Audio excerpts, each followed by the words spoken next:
Salut à toutes et à tous les amis, c'est Hunter XM, on se retrouve pour une toute nouvelle vidéo sur Call of War. Donc en fait, je vais laisser tomber la campagne ukrainienne parce que ils sont pas trop actifs les gens, je trouve.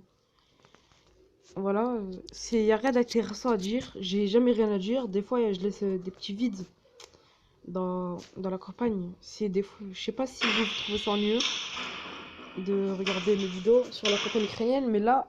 Je vais changer de serveur. Je vais prendre un serveur avec beaucoup plus de personnes. Et j'incarne un grand pays. Voilà, celui-là. Je risque de le rejoindre. Le serveur il vient de commencer. Donc là, il y aura tous les pays du monde. Il y aura tous les pays du monde et donc j'aurai beaucoup plus de choses à dire. C'est ça qui est bien. Et voilà. Je vais vous faire un petit point sur ce qui se passe et ce qui va se passer. Donc moi je suis la Grande Russie. Et le problème, en fait, j'ai beaucoup d'avantages et de désavantages. L'avantage, c'est que je suis un grand pays. C'est-à-dire, si on veut me détruire, on devra passer par toutes ces provinces-là. Ça va prendre un mois, même plus, pour tout prendre.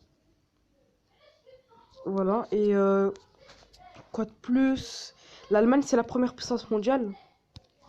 J'ai envoyé des troupes expéditionnaires en Finlande. Et j'ai détruit un convoi finlandais. Et je vais le détruire là-bas. Et je vais aller prendre cette province, Ivalon. Et aussi, je vais regrouper mes troupes pour attaquer la Pologne.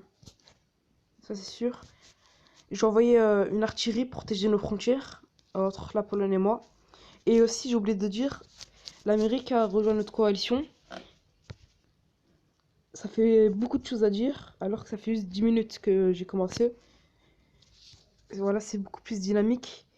Et donc, d'après mes attentes, la France va prendre la Belgique et elle va se faire détruire ensuite. Parce que, comme je l'ai dit, la France est la plus grosse victime de tous les serveurs. C'est jamais la France qui gagne, c'est toujours elle qui se fait bouffer en premier. Bien qu'elle ait créé une coalition, personne ne les rejoint encore. Et il est tout seul, le pauvre. Donc la France va prendre la Belgique, d'après mes attentes. Et elle va se faire bouffer ensuite. L'Italie, l'Allemagne, l'Angleterre, l'Algérie et tout ça là. Non, l'Algérie, il est colonisé pour l'instant, mais... Voilà, voilà, vraiment entouré. Et quoi de plus à dire? Alors, en Amérique du Sud. Attends. En Amérique du Sud, donc, il y a le Brésil qui m'intéresse, qui est très riche. Produit pas mal de ressources. On va regarder les ressources qu'il produit. Produit des pierres rares. Ok. Ça, c'est bien. Pour les recherches nucléaires. Produit du blé. Ça, c'est très intéressant. Du blé, encore. Des cartons. Et du pétrole. Il produit beaucoup. C'est ça qui m'intéresse. C'est l'un des pays qui produit le plus derrière moi. Alors c'est pour ça que j'ai accepté l'Amérique. Pour faire un potentiel débarquement en Brésil. Mais le Brésil, le problème, c'est qu'il est puissant. Et que mes troupes, j'en ai besoin pour protéger mes frontières. Parce que, comme je l'ai dit, le désavantage que j'ai, c'est que tous les pays m'entourent, en fait.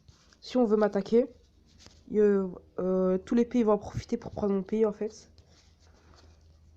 Et aussi, ce qui est bien, c'est que... Voilà, le globe, il est derrière la Russie, à l'Amérique, ici. Ça, en fait, ça fait comme un rond. C'est comme dans la vraie vie, en fait. Donc, c'est ça qui est bien, aussi. Et aussi, encore une bonne nouvelle, c'est que tous les pays sont actifs. Là, il y a l'Empire ottoman, il y a la Perse. Mais le problème, c'est qu'il y a des pays avec un début où quand ils commencent, ils sont moins forts militairement. C'est le problème. Et donc, je vais arrêter de parler, je vais passer aux actes. Je vais voir avec le... Je vais demander une alliance avec la Perse pour protéger mes frontières. Et en cas d'attaque, attaquer la Turquie si elle m'attaque. Donc, je vais faire une petite alliance.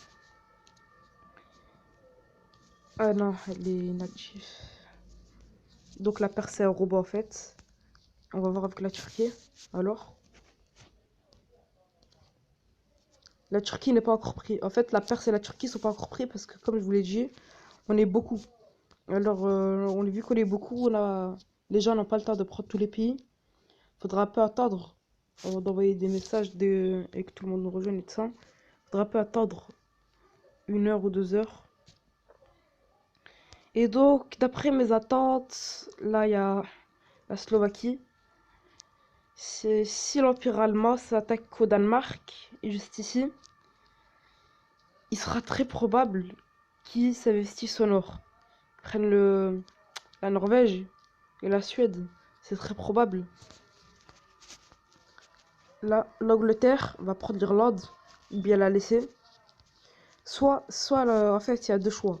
Soit l'Angleterre s'attaque au nord, vers le Danemark, soit elle s'attaque vers l'est, vers mon pays et tout ça, soit elle s'attaque dans ses colonies. En fait, elle mise tout dans ses colonies, et je trouve que ça, c'est un bon choix de mettre tout dans ses colonies, parce que l'Afrique est riche et produit beaucoup, surtout dans le Congo belge, ici, un pays très peu puissant. Léopoldville, je vais pas tarder à m'y expédier là-bas aussi, mais ça va prendre du temps de réunir nos troupes et aussi le temps de créer nos infrastructures.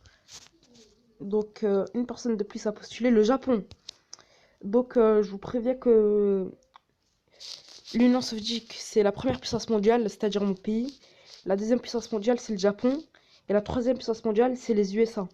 Donc, on est en position de force. Vraiment, vraiment, vraiment. Donc, ça, c'est une grosse nouvelle qui m'a. Voilà. Donc là, on est reparti. On a un bon début. C'est ça que j'aime bien. On a un très, très bon début. Donc, voilà. Et dites-moi dans les commentaires ce que vous voulez que je fasse. Et comme vous voyez, j'ai beaucoup plus de choses à dire.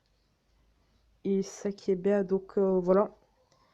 J'ai plus rien à dire pour l'instant. À plus. Ciao, ciao.